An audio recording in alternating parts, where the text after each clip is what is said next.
আল্লাহ রাব্বুল আলামিন বিশ্বনবী মুহাম্মদুর রাসূলুল্লাহ সাল্লাল্লাহু আলাইহি ওয়াসাল্লামকে নির্দেশ দিয়ে বলেন, ওয়াতলু আলাইহিম নাবা আবনাই আদম বিল হক।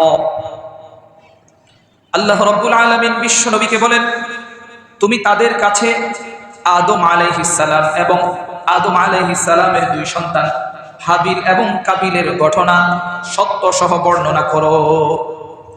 প্রশ্ন আসতে পারে, আল্লাহ রাব্বুল আলামিন কেন নবীকে বললেন তুমি সত্য সহ যথাযথভাবে মানুষের কাছে আদম আলাইহিস সালাম এবং তার দুই সন্তানের ঘটনা বর্ণনা করার জন্য নির্দেশ দিয়েছেন? নবীজি কি মিথ্যা বলতেন? কখনো না, নবীজি মিথ্যা বলতেন না। কারণ নবীজি নিজের থেকে কোনো কথা বলতেন না, যা কিছু বলতেন সবকিছু আল্লাহ রাব্বুল আলামিনের ওহীর মাধ্যমে। আওয়াজ দিয়ে বলেন সুবহানাল্লাহ। মুসলমান ভাইরা আমার, এই প্রশ্নের উত্তর হলো, অতীত ইতিহাস যদি ভুলভাবে ব্যাখ্যা করা হয়, তাহলে ভবিষ্যৎ প্রজন্মের কাছে ভুল মেসেজ যদি যায়, তাহলে ভবিষ্যৎ প্রজন্মের মানুষেরা বিপদগামী হয়ে যাবে, ভ্রষ্টতার ভিতরে চলে যাবে। এই জন্য নবীজিকে সতর্ক করে বলেছেন, হে পয়গম্বর, আদম আলাইহিস সালামের ঘটনা এবং তার দুই সন্তানের ঘটনা মানুষের সামনে যথাযথভাবে বর্ণনা করুন এবং সত্য সহ বর্ণনা করুন, যাতে করে ঘটনার বর্ণনার পরে সেখান থেকে মানুষ সঠিক শিক্ষা গ্রহণ করতে পারে। সমাজের ভিতরে যদি অতীতের কোনো ঘটনা ভুলভাবে উপস্থাপন করা হয়, তাহলে আমাদের কাছে ভুলভাবে ঘটনা আসার কারণে আমরা এখান থেকে ভুল মেসেজ পাবো এবং ভুল মেসেজ পাওয়ার কারণে আমরা নিজেদের জীবন চলাচলের ক্ষেত্রে সেখান থেকে ভুলটা শিক্ষা গ্রহণ করব। আর এতে করে মানুষের জন্য কল্যাণকর হবে না, বরং মানুষের জন্য সেটা হবে বিপদের কারণ।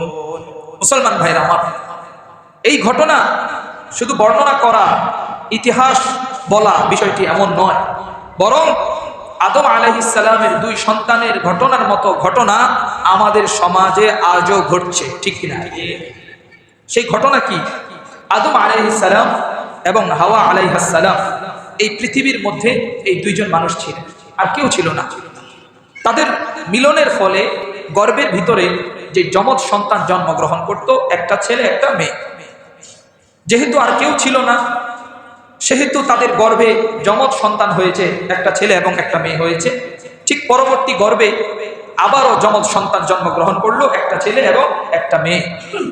আদম আলাইহিস সালামের শরীয়তের নিয়ম ছিল যমজ সন্তান একে অপরের ভাই এবং বোন, কিন্তু পরবর্তী গর্ভে যে সন্তানগুলো আসে তারা আগের গর্ভের সন্তানদের ভাইও নয়, বোনও নয়।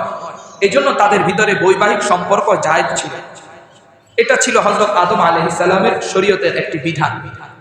যখন আল্লাহ পাকের হুকুম অনুযায়ী, যেহেতু কাবিল এবং তার সাথে যেই কন্যা সন্তান জন্মগ্রহণ করেছে তারা ছিল ভাই বোন, তাদের ভিতরে বৈবাহিক সম্পর্ক কি হারাম। ঠিক তেমনি ভাবে হাবিলের সাথে যেই মেয়েটি অথবা যেই কন্যা সন্তান জন্মগ্রহণ করলো, হাবিলের বোন, এজন্য তাদের ভিতরেও কি বৈবাহিক সম্পর্ক হারাম। এখন কাবিল বিবাহ করবে হাবিলের বোনকে, হাবিল বিবাহ করবে কাবিলের বোনকে। এখন সমস্যা হচ্ছে আরেক জায়গায়। হাবিলের বোন ছিল কি একটু কালো, আর কাবিলের বোন ছিল খুবই সুন্দরী। এখন কাবিল বলল, আমার বোন সুন্দরী, আমি আমার বোনকে বিয়ে করব। আর হাবিলের বোন যেহেতু সুন্দরী একটু কম, এই জন্য আমি তাকে বিবাহ করতে রাজি নই। এখন বলেন তো, ভাই কি বোন কি বিবাহ করতে পারবে? এটা তো জায়েজ নেই। এখনো কি জায়েজ আছে নাকি? নেই।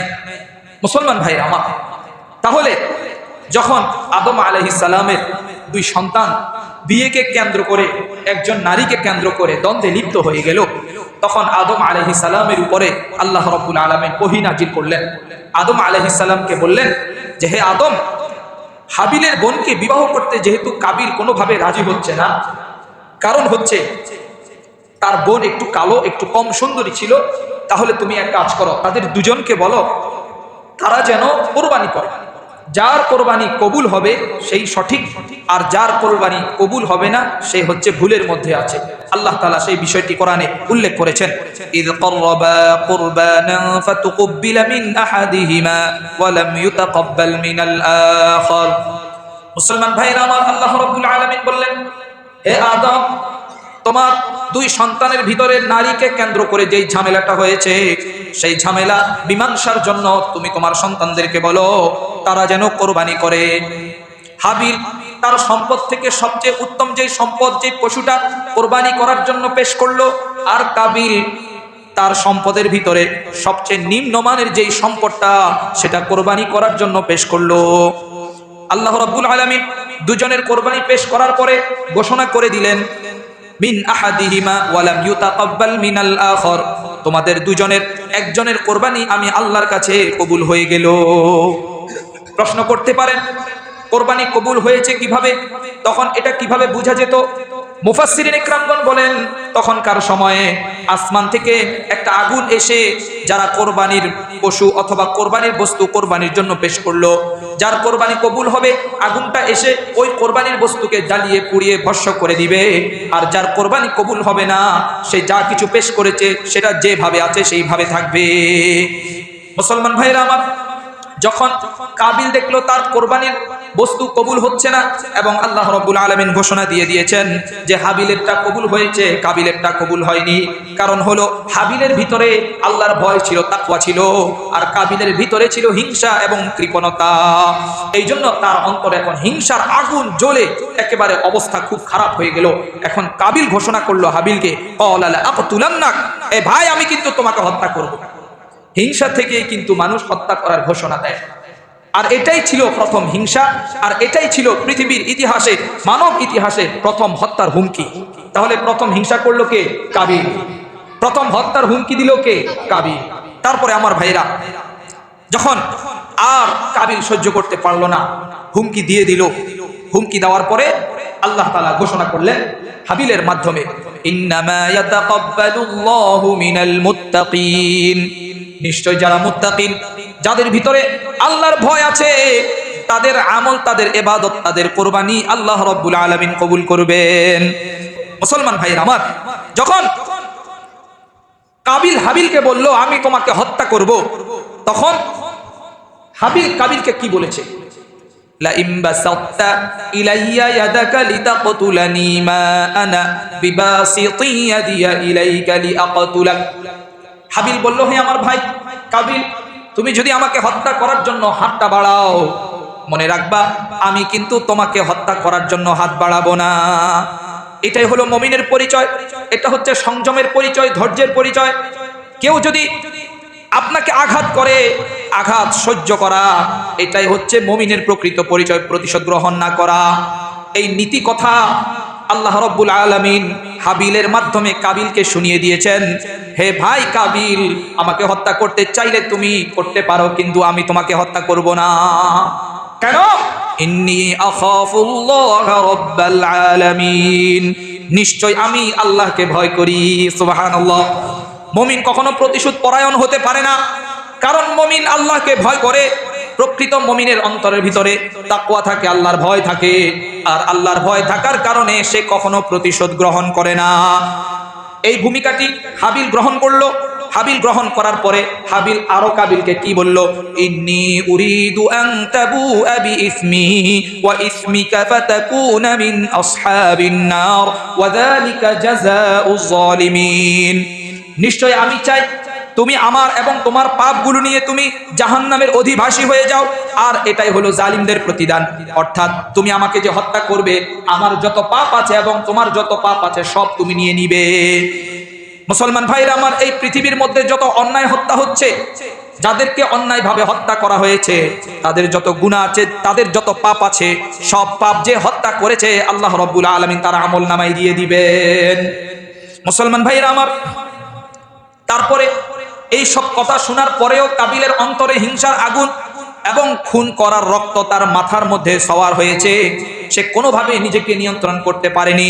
আল্লাহ তাআলা বলেন, ফাতাওয়াআত লাহু নাফসুহু ক্বাতলা আখিহি ফাকাতালাহু ফাআসবাহা মিনাল খাসিরিন।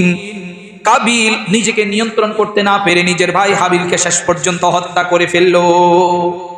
আর আল্লাহ রাব্বুল আলামিন ওইসব মানুষদের ব্যাপারে ঘোষণা দিয়ে দিয়েছেন যারা নিজেদের রাগকে নিয়ন্ত্রণ করতে পারে না, রাগকে নিয়ন্ত্রণ না করে হিংসার কারণে হিংসার আগুনে জ্বলে মানুষকে গালিগালাজ করে কিংবা মানুষকে হত্যা করে, তাদের অবস্থা কি? ফাআসবাহা মিনাল খাসিরিন, যত ক্ষতিগ্রস্ত মানুষ আছে তারাও সেই ক্ষতিগ্রস্ত মানুষদের অন্তর্ভুক্ত হয়ে যাবে।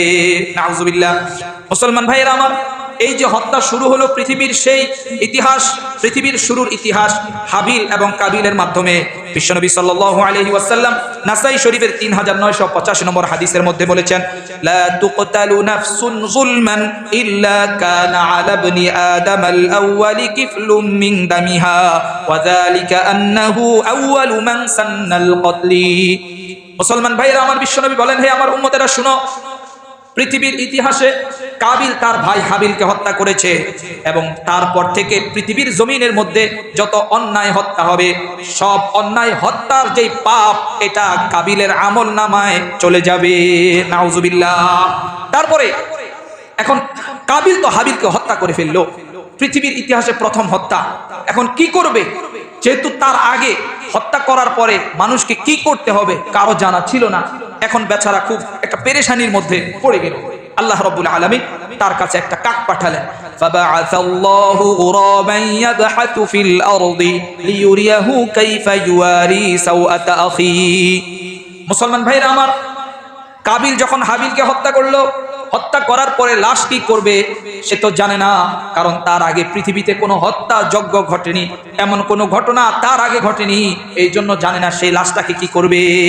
লাশটাকে কি গুম করবে, নাকি মাটিতে পুঁতে ফেলবে, নাকি পুড়িয়ে ফেলবে, তার এই ব্যাপারে ধারণা ছিল না।